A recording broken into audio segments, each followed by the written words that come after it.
Buen día.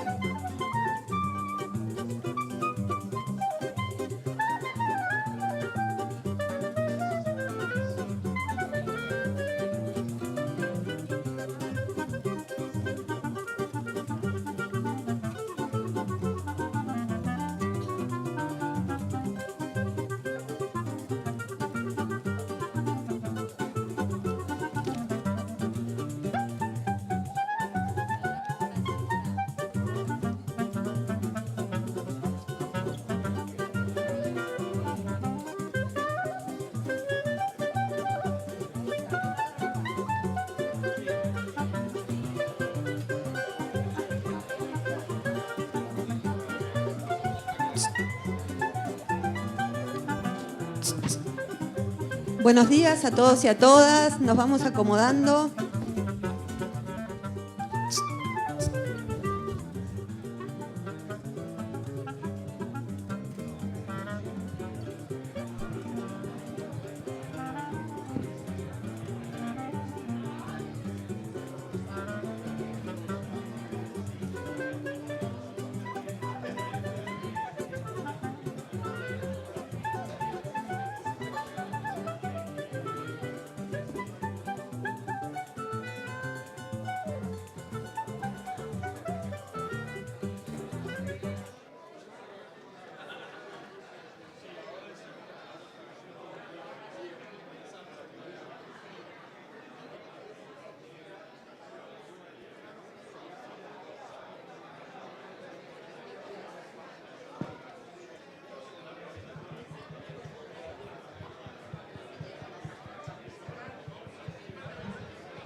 Bueno, buenos días a todos y a todas. Good morning, everyone. Please take your seats so that we can begin. We have a few announcements before we start. Today, we'll have some speakers speaking in English. So if you need translation, please feel free to get a headset. You don't need to do this now, but please be ready to use the translation devices if necessary. Today we're going to play a few videos. Livia and Carol, where are you?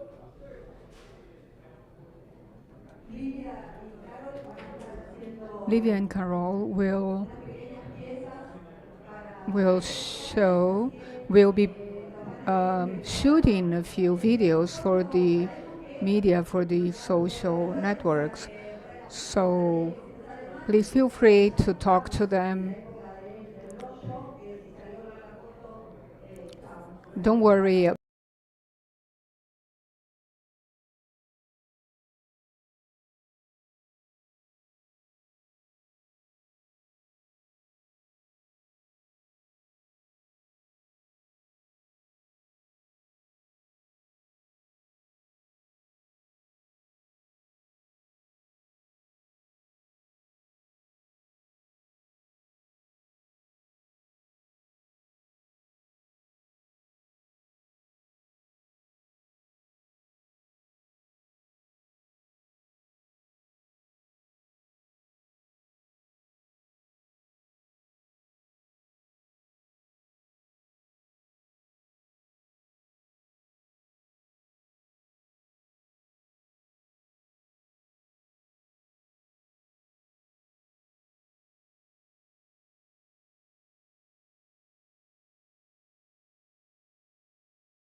So welcome everyone to the second day of our Congress of the Iberian American Universities. Today we're gathered here to speak about the cultural dream, biodiversity, taking care of our common home, biodiversity and technology. Based on this perspective, we're going to hold our discussions today. As we saw yesterday, we are available, and today we'll propose a slight change in our organization, in our schedule. We're going to consider the panels as a driver, and we'll speak at each panel. We know we have little time, but it's important for us to get to know each other and learn from each other. I know that in a smaller group we have more chance to speak, but it's also important that everybody knows where we come from, who we are, what we think. So let's try to organize our dialogue.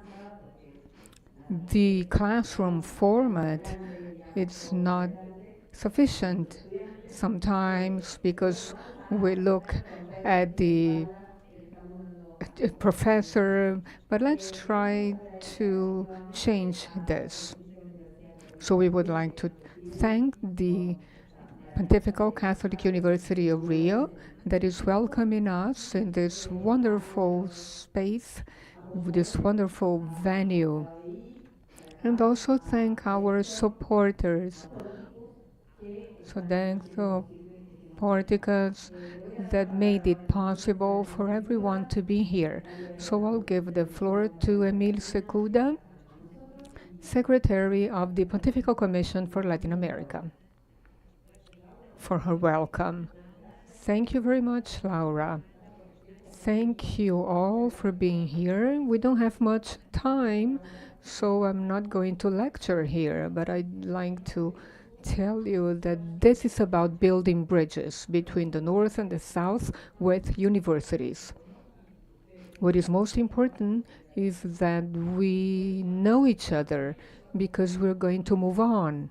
As she said, the panels are just an excuse for us to generate discussion and debate.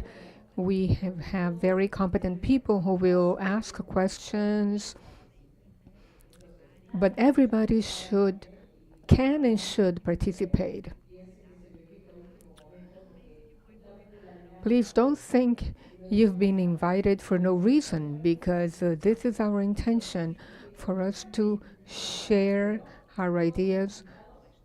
Everyone is invited to speak, to make a provocation. So on behalf of the Pontifical Commission for Latin America, I'd like to thank you and Cardinal Prevost, today Pope Leo XIV. Please be aware that Cardinal Prevost and Cardinal Tolentino were the ones who boosted all this, and now he's supporting us as a Pope.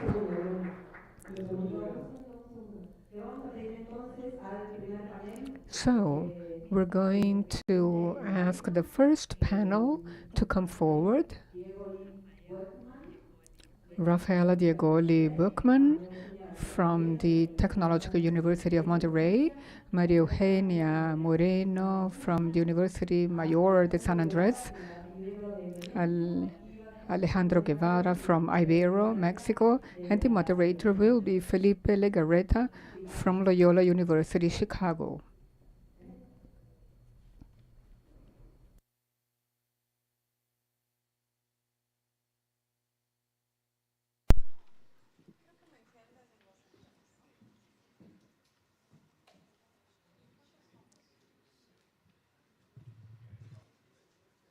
Okay.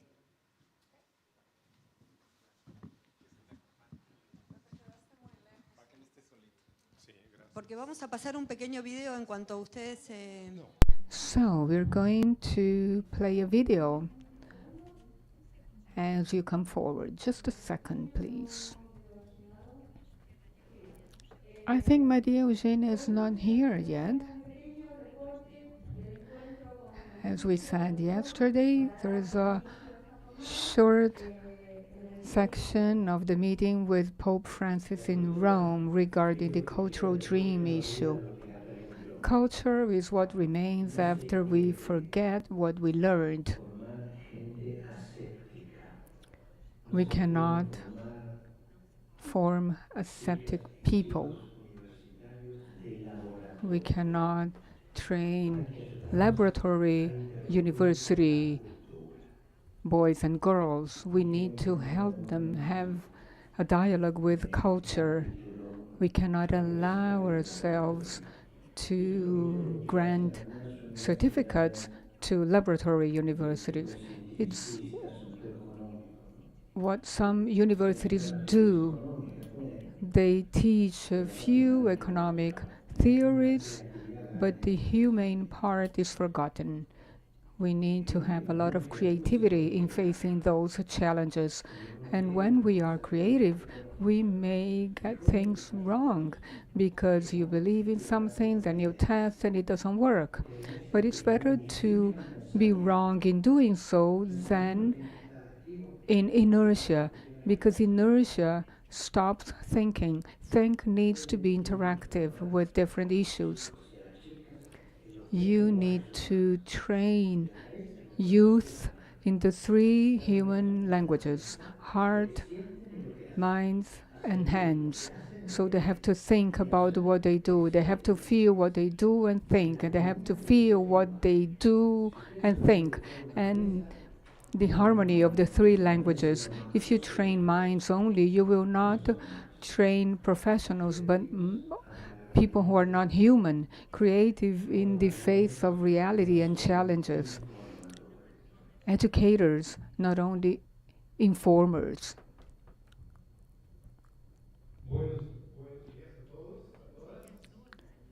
Good morning, everyone.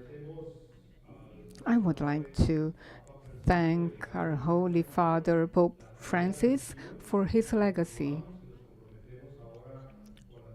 for the task we are embracing now, the task that Pope Leo XIV has bestowed upon us. With no further introductions and echoing one of the principles of Pope Francis, especially in the language of the Synod, the protagonist is the Holy Spirit. So let us be guided by the Holy Spirit. So I'm going to introduce our speakers. Each one will present his or her perspectives, and provocative questions may be asked to all of us. First of all, Rafaela Diegoli from Monterrey Technological University in Mexico to speak about issues regarding strategic development in the Monterrey institution and her experience in other academic institutions. Thank you very much, Felipe. It is my pleasure to meet you here on the second day of our Congress. I was talking to Felipe about this and discussing what our contribution can be. We had an experience in tax in the past 5 to 6 years, and I think you can learn from our many mistakes. So I'd like to share them with you. When we were creating the strategic plan for 2020-25, one of the main topics was to address sustainable development and what can our contribution be. And one thing we perceived in our discussions is that we cannot speak about a single dimension. We cannot rely on a single hero or a single person, because when that person is no longer there, the program is gone, and that's what happened before. So we set up a program or a strategy, a process with a theme and a team with which we work from a number of dimensions, coordinating different strategies and initiatives of the university related to sustainable development. So there are a few training initiatives which will have incidence on our students. And a different and interesting thing is that when you start training students, they ask and they want to see what's going on the campus. So we had to change the infrastructure area.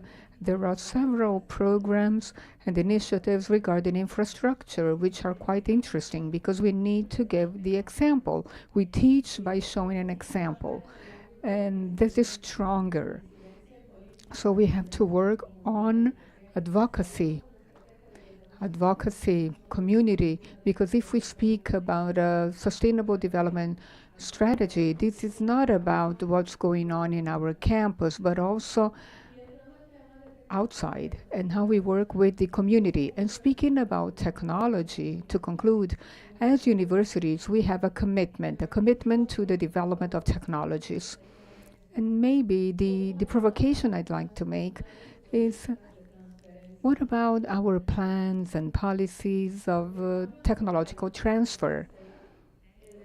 Because change happens when the technology is available to generate value for society.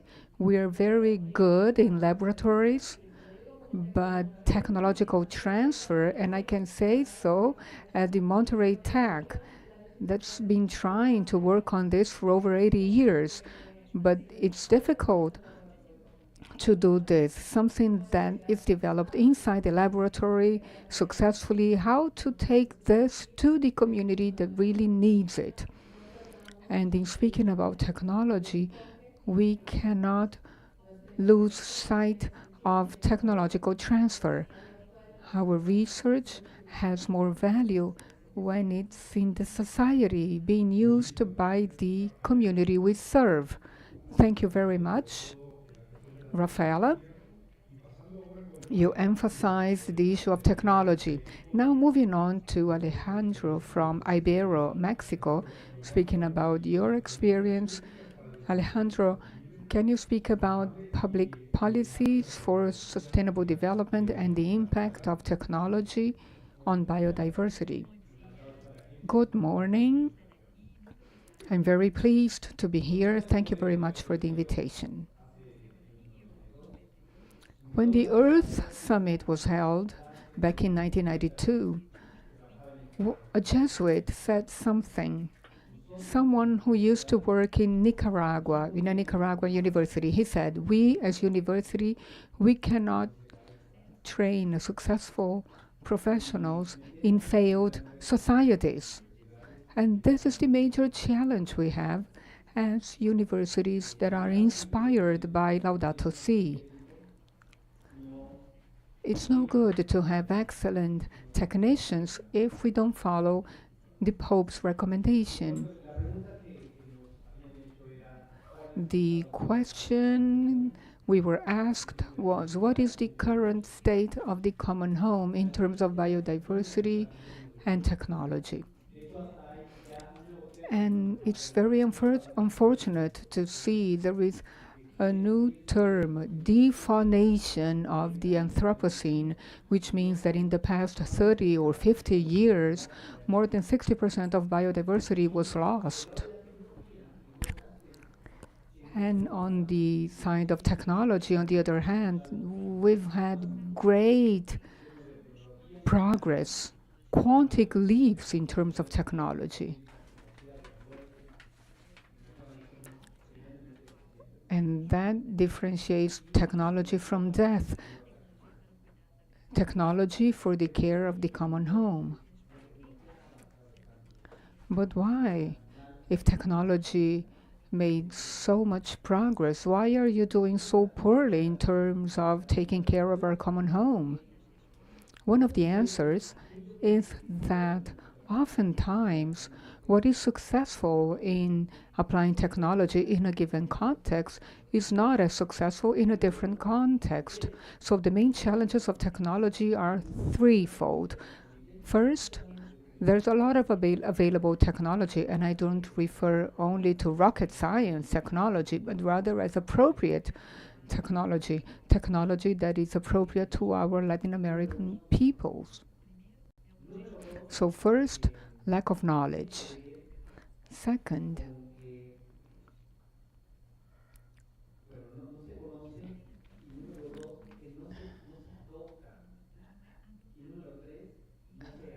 it's not adopted. And number three, is not related to adoption of technology. A low-cost technology, for example, that has great impact on climate change and the well-being of poor people. So we're talking about 3.2 million people who use wood to cook and warm. And this causes many lung diseases and also deforestation. An oven that can save wood. Why is it so difficult to adopt this technology? And also, we don't insist as much on something that is critical for technology, and that is follow-up. For example, if I had to write a letter to Santa Claus, I would like to say that at COP, we need resources to disseminate the appropriate technology and to finance process of follow-up so that people can adopt all technologies in which we're very good at. And as universities, our question is, what are we doing about this? We develop good technology, but to what extent do we follow up people to adhere to the technology, know it, and adopt it? And lastly, what I said yesterday, inspired by Jane Goodall, this great person. If you want to transform the world, tell a story. Tell a story, not in an annoying way like academics and scholars, but tell inspiring stories. There are many experiences and Iberian American and Latin American regarding technologies that were developed and adopted. And the idea is to tell these ideas in an inspiring way to create a productive dialogue regarding the care for the common home. That's my message. Thank you. Thank you very much, Alejandro. Now for the next two speakers, Maria Eugenia Garcia from Universidad Mayor de San Andrés and Esther Santos from Uncuyo. We heard a few contributions regarding technology and biodiversity. I'd like to extend a few ideas to all people present here to speak about biotechnology and biodiversity in this context, to integrate the concept of wisdom in a deep and broad sense. So you have the floor. How can we integrate the wisdom of the peoples, of native peoples with technology and biodiversity? Thank you and good morning, everyone. I am Maria Eugenia Garcia. I'm director of Universidad Mayor de San Andrés from La Paz, Bolivia. And I'm very happy to be here. Well, regarding our knowledge, in our university, we're working with different approaches. Of course, there is traditional teaching, but in isolated areas of the city, we have different provinces and municipalities of the Department of La Paz, where our university is located. We set up a few programs that we call expert workers, so to speak, by which we offer education to people who did not go to school but who have local knowledge and ancestral wisdom. And after 1 year education with the technical, scientific, and academic knowledge transfer, we can see that these people change their lives. From very young people to old people who get the certificate from the university. And it's wonderful to see how they welcome education coming from university. So we begin this education on specific topics. For example, expert workers in land use or in raising rabbits, or expert workers in cacao or coffee, depending on the area. Because in La Paz we have the Amazon region, the Cunga region, which is a tropical area, and the Andean region. So we have different biomes in the area so that we can train people who never finished school or who had only part of formal education. So this is something that really is strengthening us significantly. And this also has to do with scientific research that we have been carrying out in different areas. In the Amazon, in medicinal plants, and Ibanta, that is a cure for leishmaniasis. And in years, due to the knowledge and ancestral knowledge and the local knowledge, the ability to know that this plant can be used for something. So no longer you look for a plant, but you study for 10, 20 years. In this case, more than 20 years with medical research, studying plants. So this is very important. We need to hear local populations. We need to rescue this knowledge from different populations. This is quite helpful for us researchers. I was a researcher, now I'm a rector. I'm dealing with administrative issues, but my training, my background is in research. I know about its importance. We need to know about different knowledge and know-hows so we can know how the Titicaca or Popo lakes, the biggest lakes we have in Bolivia, how they behave and the behaviors of certain animals. And the most beautiful thing is to see how the locals conserve and preserve and care for and rescue and save their areas. But it's also painful. I frequently travel to the field and to take care of research and administrative issues.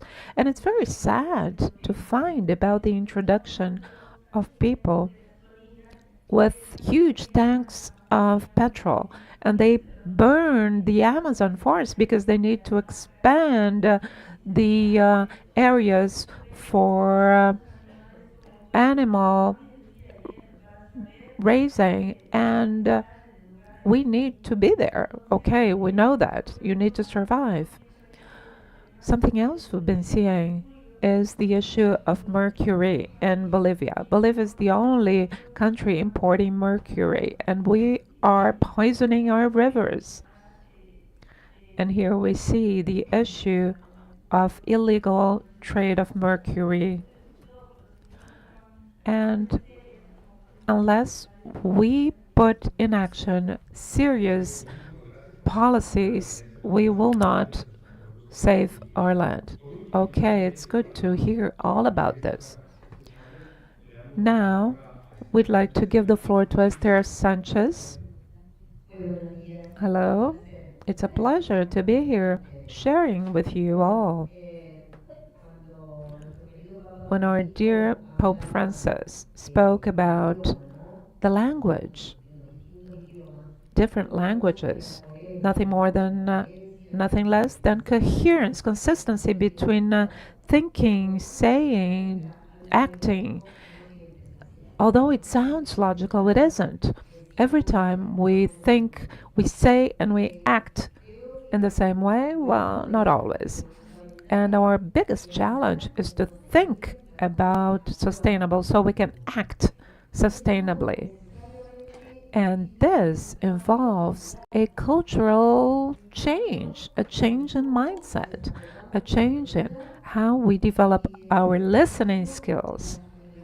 And in this respect, we universities have ahead of us a huge challenge, but also a big opportunity.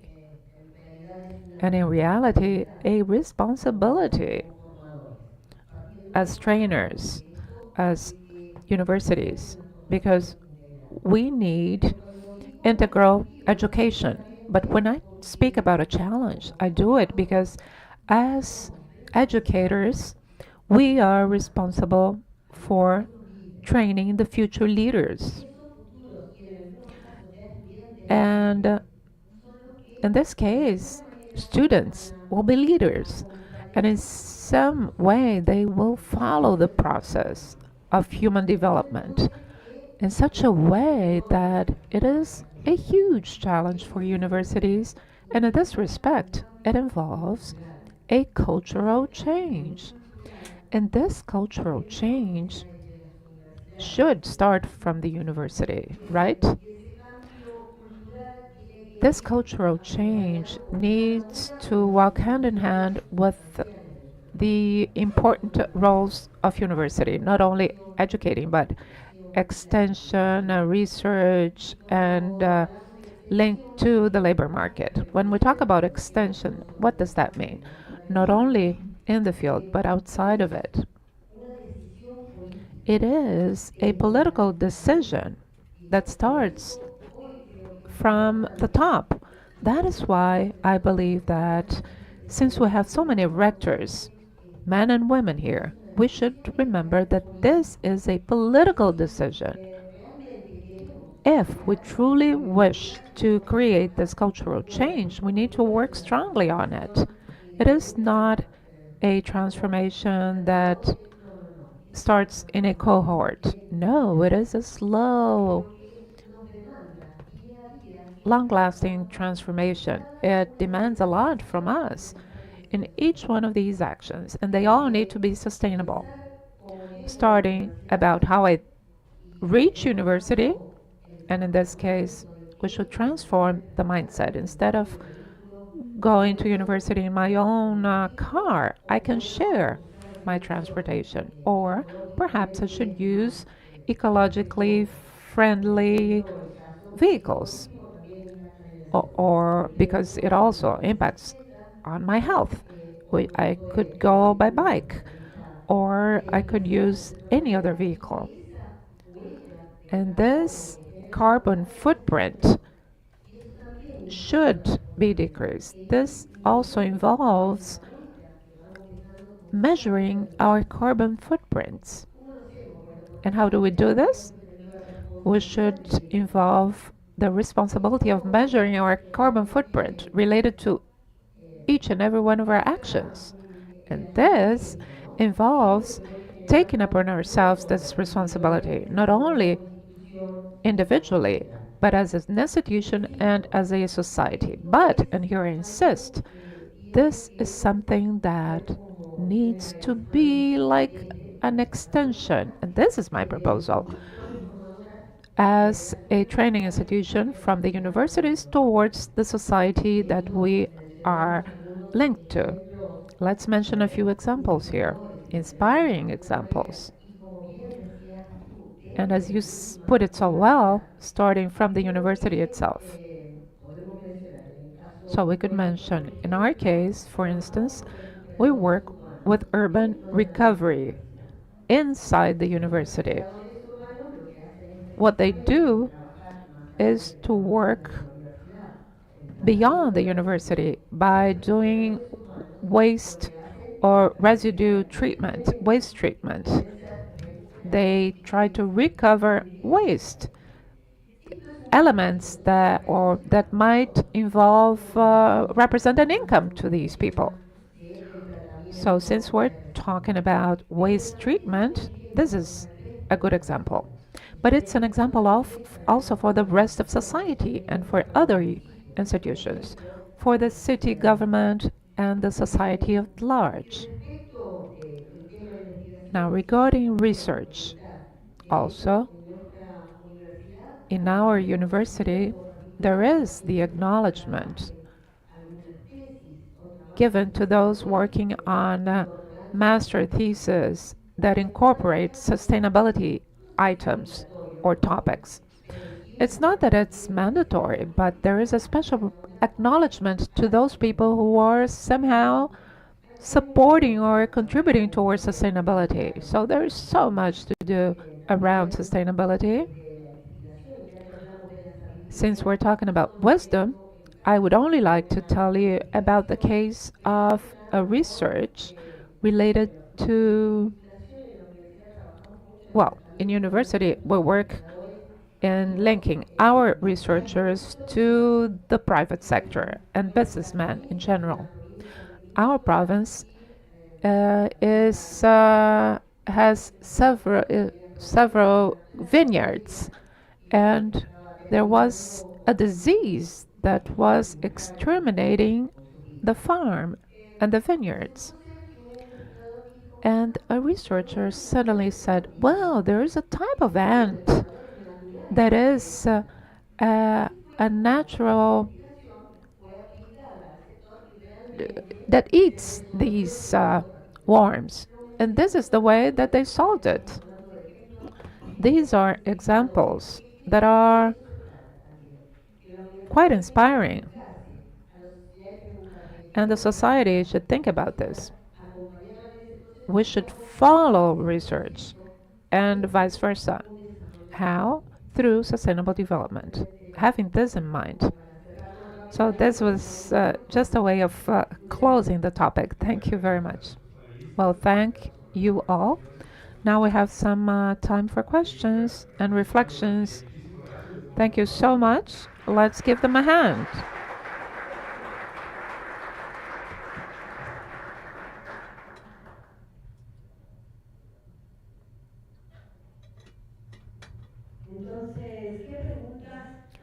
Okay, so what questions are we left with? How can we go on interfering with this?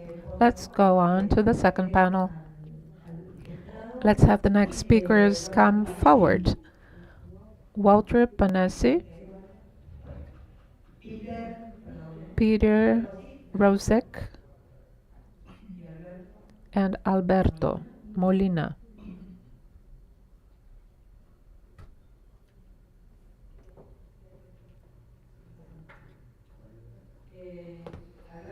Alberto, let's go on. At the end of the panel, we'll share the floor and then we'll go on to our working groups activities. Hello. Good morning, everyone. Second day of work. As has been said before by the RUC, the idea is to strengthen your participation. You are the protagonists in this synodal process. So you are lighting the fire. We are lighting a sparkle, but you are the fire. So we will have several interesting presentations. Let's open the microphone. And we want you all to participate. You should resonate this conference, this topic called Biodiversity and Technology. We'll have Peter Rosek from Oxford University. Peter, hello, welcome. And then Walter Panesi from the National University of Luján, Argentina. We have heard from the previous panel an introduction to the biodiversity challenges involving culture, and one of the aspects of culture is technology. And it is a very complex relationship between cultural diversity and technology. What would you like to say regarding this?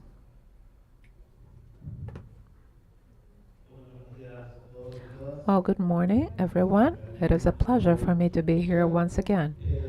Yesterday, while we were in the plenary, organizing the plenary session, one of the groups was saying that they had done a summary using AI, and then a poem was left. And they were thinking about this biodiversity and technology.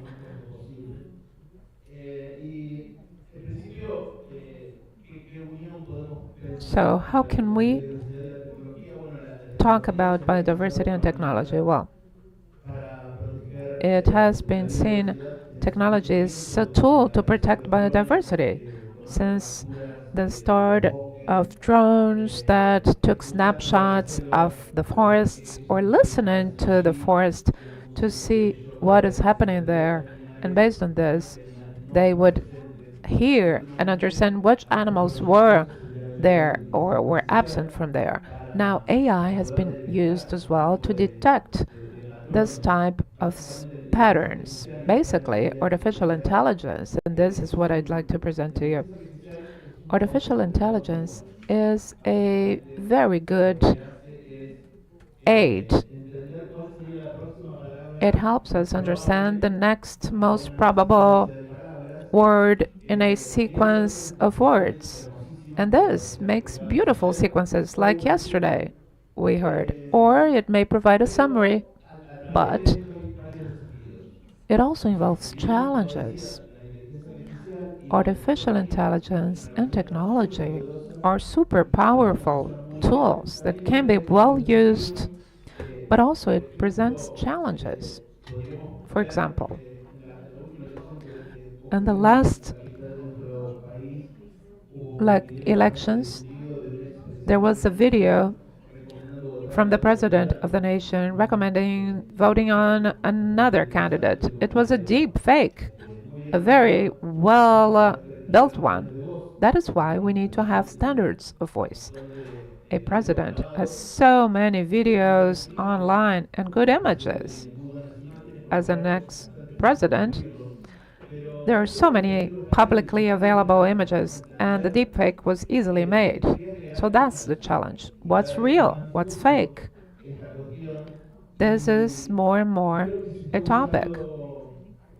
So I believe it's been used frequently because, like we said yesterday,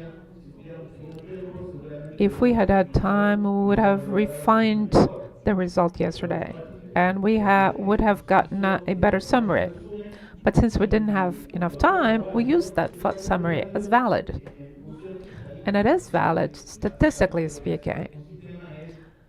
What a system does is to provide a response that has high probability of being elected, statistically speaking, as a valid answer. But we need to discern and work on it.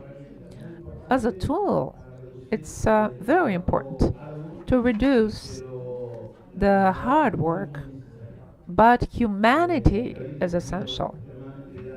However, what we have ahead of us involves ethics and the use of AI and how it is used. This is the major challenge.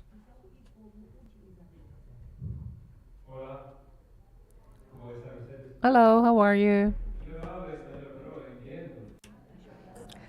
I speak no Spanish, but I understand Spanish, so be careful. Thank you very much for having me. Pleasure to be here. I'm a Jesuit priest from Slovenia, currently in Oxford. I have a question for you. This is a room of very smart people. And if not very smart, big heart, right? And strong hands. COP30 will be very important for Brazil and the globe. And one of the topics, not the most important one, but still, is biodiversity. Partly because it's happening in Brazil. Biodiversity and the forest. Especially here we talk about the rainforest. So I have a question for you. Which is the biggest killer of the Amazon rainforest? Who kills it? Humans. I give you a second chance. It's not an exam. Money, yes, it's connected. Humans connected. Who is the biggest killer of the Amazon? Las vacas. Cattle, 90%. Responsibility comes from the cattle. The rest is cocoa production, mineral extractives, soybeans, and so on. Are the cows guilty? No, poor cows. We love cows. I used to be a shepherd of cows when I was a little boy. Cows are wonderful. In fact, they can help biodiversity as well as fight climate change, but not the way we interact or use them. In fact, we don't use them. What we don't do after the cows kill the forest, we kill the cows, right? And we kill many cows. Now, I'm not saying that we should stop eating beef, all right? Although some of us may be vegan or vegetarian. But we throw away 10 to 40% of the cow or the beef we produce. So we kill the forest, we kill biodiversity, and much of that food that we produce by killing biodiversity, we throw away. Now, that is what Pope Francis criticizes as the technological paradigm, which kills us. Because in the name of progress, in the name of some false aspect of food sovereignty, we think that we have to produce and overproduce meat. And it's not just that, it's also about monetization of agriculture and so on. Integral ecology is the reverse. It wants to listen to the earth, to the cry of the earth that we are killing, and it wants to listen to the cry of the poor. There are still communities in the Amazon and elsewhere that fight against this technological paradigm with their lives. And some of them are being killed as we speak. Over the last years, thousands of people have been killed because they defend their territory. The indigenous, often women, are being killed and slaughtered. A priest in Mexico last year, I was just visiting a few years, he was shot, a great defender, Father Lopez. And I think we can pay tribute to them. And some of them went to our schools. There are alumni that are being killed. So the technological paradigm might be a source of death. But we also know that technology can be a source for the good, including artificial intelligence and so on. Now, those are important debates that we need to enter, but I have one proposal for you, and this is the first case, as many rectors and representatives of universities gather here. We are preparing to launch a prize for students of integral agroecology, named after a Jesuit, sorry, mea culpa, Father Laulanier, who was a French Jesuit who went to Africa, worked with the tribal and the poorest in Madagascar, and proposing a new technology to cultivate rice. So he used some of their traditional knowledge and at the same time applied some agroecological knowledge.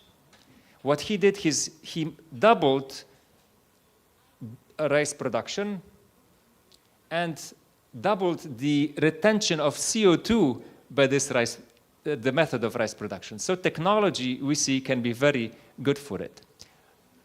we will launch a prize, and I would be very interested to work with rectors, perhaps based here at PUC or elsewhere, and then invite students, business students, theology students, to work globally on the change of the paradigm of agriculture, which needs to be integral agroecology. Second case, I am very privileged to work with Salvatore Coppola-Finnegan here present. He has devised with his team in Luxembourg, for example, a model called Anne-Marie that does photo imaging and sends that data. It's backed by the European Space Agency, and it can be gamified, and it's a wonderful product that could be used. Furthermore, Salvatore is an expert in COPs, and he helped us a lot in the past.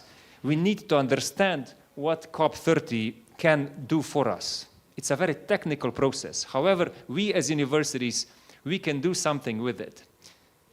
And I think it's very important for us. And I have a suggestion, which is thousands of your professors and students will be coming to COP.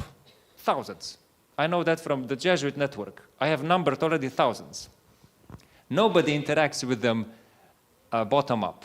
It's something we would like to propose at COP30. Why not build a community of researchers as well as students at COP that care for the common home?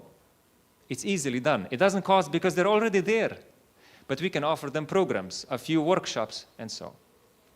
A third proposal I have to you is very new. It's a creation of a digital library for integral ecology, which brings together data from the indigenous sources and knowledges that is then digitized with big libraries, and your universities could be included. We are currently speaking to Stanford and Princeton, and they have expressed interest because they know that a lot of the indigenous knowledge is threatened by climate change as well as the biodiversity loss, and that needs to be maintained.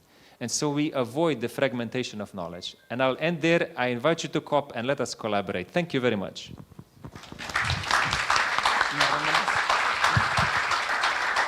Bueno, muchas gracias.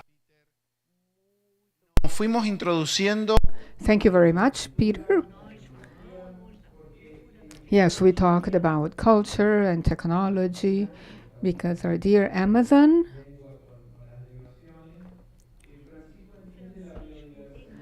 Francis understands biodiversity as being part of the cultural element and the social and environmental biodiversity. We're going through a social environmental crisis. When we refer to biodiversity, we refer to the diversity of natural life and the diversity of social life. And sometimes if we separate in a moment like we're living now, we have to look at the difference and understand how technology comes into it. What is the challenge of technology to promote diversity? What do you think about this? You have 1 minute to answer, and then we will move on to the questions. We find that biodiversity is strongly correlated with cultural diversity. In fact, the more languages are out there, the better for biodiversity.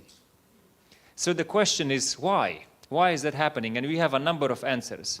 What we are supporting in that regard with this team in Guwahati in India, and I think this could be applied to Brazil and other countries, as we work with the indigenous, they have understood something important about codifying their rich biodiverse practices in their language.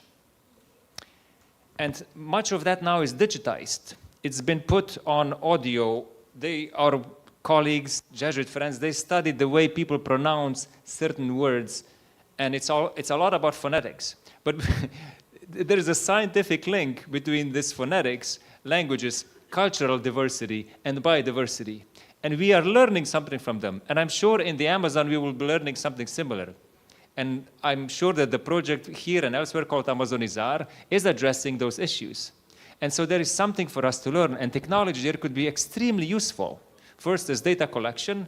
Second, as correlations that we then make within the data nodes that we have, and I think we can go on and on.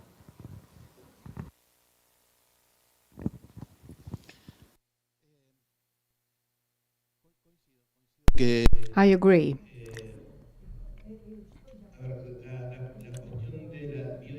Regarding biodiversity and cultural diversity,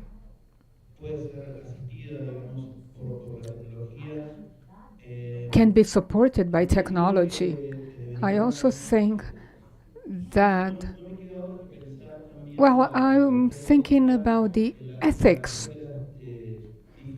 and the social differences found in the world, in our territories.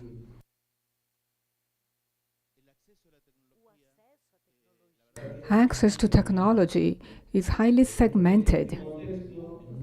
And in this segmentation, increasingly, societies that have more access to technology advance faster than others. And the social, cultural, and economic diversity increases the gap. And we must be very careful about this. I don't have an answer about this, but there's a lot of experience in our continent regarding the advances of the economy. The economy sets the road ahead. And we forget about people who are not part of it. I think this is about something we should address further from the universities to decide how to face this challenge. And while I listened to the previous panel, I was thinking about how we did a few things in our countries to be able to work with our communities. We make cultural changes in the cities where we work regarding waste collection,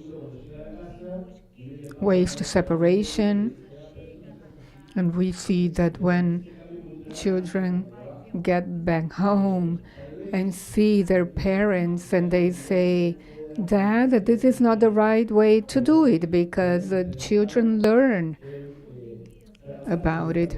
And the ecological change could be seen like this. So we should work on cultural changes with the new generations. Yesterday, we were also talking about how important it is to involve youth in these issues, because I don't think we have much time ahead of us. I was talking about this with friends, and a colleague mentioned the speed of changes. It's terrible. We're living a different time, and we can see with emails, cultural changes are so fast. We have to see how we can move forward together.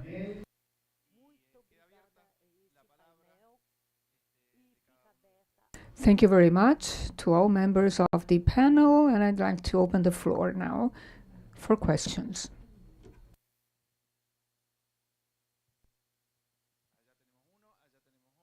Otro, ven. Jorge, por allá. We have several questions from the audience, please. Hello. Please introduce yourself. Yes, Jorge Calzone, rector from the University of Bienvenida, Argentina. I was thinking about these triggers. It's not about technology. It's about the reality. The Pope says that the reality is superior to the idea, and we are scientists of the truth, so we're challenging climate change. Climate change does not exist, and the no-vax people during the pandemics, for example. So the only reality is the truth, and truth has to be found somewhere from the university.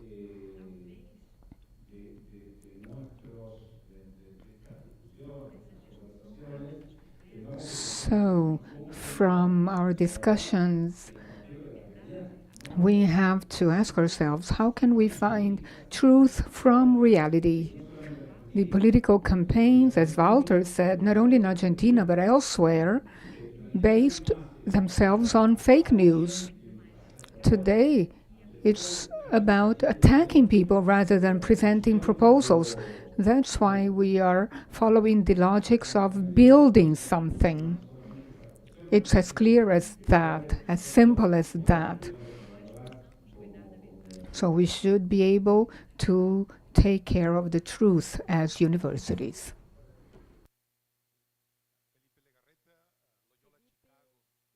Felipe Legarreta from Loyola University, Chicago. Thank you for your contributions, especially Peter. The 3 proposals you would like to take to COP are excellent, but I would like to take this a little further. Is it possible to ask COP30 not only to initiate those ideas, but also, and this is a question to COP and to all of us, as rectors of different universities, is it possible to develop an academic program, an overall program for our virtual students, by which we could hold discussions about biodiversity, technology, the environment, as a commitment of COP30, and make it part of a permanent curriculum of our institutions? Is it a very big dream to ask for that? Okay, just a few more questions. Foi citada. Somebody mentioned cows. And cows are a good example of the economic challenge. Brazil is the greatest cow exporter in the world, so we're talking about economic power. At the same time, forests are destroyed to create more space for cows and to producing fires, creating CO2, and we also have the gases produced by cows, CO2 emitted to the atmosphere. So it's a cycle produced by cows, and at the same time, cows are very important for the economy in Brazil, which is a country that is generating commodities, basically. So it's an economic dilemma, and at the same time, we have a cultural dilemma. The economic dilemma is a short-term dilemma, but the culture change is not a short-term change. So how can we outline strategies by which we can have short-term changes and long-term changes working together effectively? Because the technology helps us work in the short term, but in the long term to change cultures and to have the people understand basic issues goes way beyond technology. It involves more work, more time, and it is something we lack today. So we have a dilemma between economics, technology, and culture. This is a great impasse. How can we work that out? How can we find solutions to work that dilemma and take better care of our common home? Thank you. Thank you. Next. Hello. Your name and university. Jorge Oblioto from Buenos Aires University. I'd like to make a few comments. I think human beings have a transformation force in a geological and planetary level, and we can become a force that has a negative impact on nature, which is so big that we call this period the Anthropocene. And we moved on from sacralization to desacralization with no scale. We desacralized nature, and we have to be very careful because we sacralized technology oftentimes. And I get scared when I see destruction, the destruction we are causing on nature and the negative impact on nature. My grandfather know nothing about WhatsApp, ATM machines, GPS, but this doesn't touch me. However, in a person's life cycle, we see climate changes. When this happened every 300 years, okay, but now in one life cycle, my back garden is not responding like in the past. I used to plant and I had the fruit in November, but the same thing doesn't happen today. The vegetable garden in my home is crazy because of the climate change. We have to find harmony. I'm not going to become someone from the 19th century and destroy machines and avoiding technology and progress. The other day, there was a blackout in Madrid and people could not get back home because they had no GPS. I cannot make any math today without the calculator. So we are missing something. We need to strike a balance. That's my message. Thank you. Palacios from the Javerian Pontifical University of Bogota. I'd like to say two things. COP16 in Cali showed something that Pope Francis spoke about. He spoke about the voice of the excluded. That was a claim to try and change in the United Nations the fact that one of the excluded peoples were not included in the agreement. And this is important for us from the point of view of Latin America and the Caribbean. 25% of the natural species is endangered, and in addition to that, the hotspot of biodiversity in the world is the Amazon and the Atlantic forest. And I bring it to you for two reasons. We want to advocate in the Climate Convention and in COP30, but also based on the journey of our peoples. And that allows us to join the dream of yesterday and also the issue of biodiversity today. To a great extent, it is the one that has served as a mechanism of survival for years. But my question to the panel, but also to the rest of rectors here, is how can we follow the journey of advocacy with communities that use biodiversity for survival, but also that use ecosystem services and products? We are discussing the climate debt, but part of it has to do with the excluded peoples. Thank you very much. One more, okay? Otherwise we don't have time. And with very summarized answers. Javier Diaz from the University of Aberptura, Argentina. In reality, something was said, and I'd like to stress it. The technological threat regarding biodiversity, the social biodiversity, it has produced in our peoples acute segmentation of, in terms of the way we see things. More and more, groups are socially segmented through social media, and our youth is present there. And they stress their positions, their stance, with no possibility of discussion or debate. So this is what I would like to stress. Technology also came about to segment society and generating something different, that is not diverse, but rather quite complex to understand.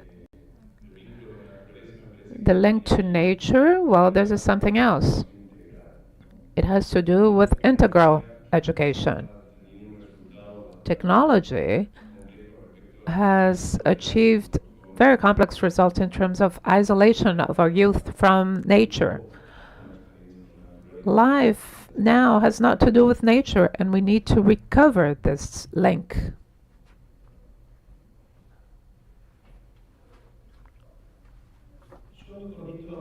Very briefly, you mentioned COP16. In COP16, this project was being presented about the Amazon, a very interesting one, where through drones and AI, of course now it's more advanced, but through that you can foresee when something is burning, when there are machines working, cutting down trees. Technology is available. What we need is policies, and technologies can be used by peoples or by governments. That we have with technology, like artificial intelligence, it's the enclosure, something that is common, that is yours, knowledge, is enclosed, is commodified, and then is sold back to you. You buy what is yours, something that should be shared. So there are big ethical, political, and other ramifications in that question. That's why I think we have to strive towards open source and other approaches when it comes to technologies. There are other technologies than just digital ones. I also think we need to focus on actions. Values are important, are crucial. So is ethics, is crucial. But what really matters is our action. We produce CO2 or CO2 equivalent, not our ideas. We do. And we know there are ways to bring it down.